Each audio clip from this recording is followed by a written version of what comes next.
Dalam sebuah perkampungan, hiduplah Nabot, seorang lelaki yang baik.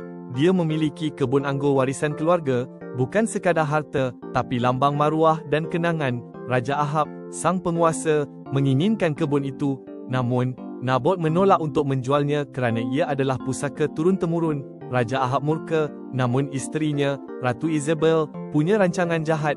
Dia menghasut orang untuk memberi tuduhan palsu terhadap Nabot. Kononnya Nabot mengutuk Tuhan. Akibatnya, Nabot dijatuhi hukuman mati yang kejam. Dengan darah di tangan, Raja Ahab merampas kebun anggur itu. Namun, Tuhan Maha melihat, ketidakadilan ini tidak luput dari pandangannya.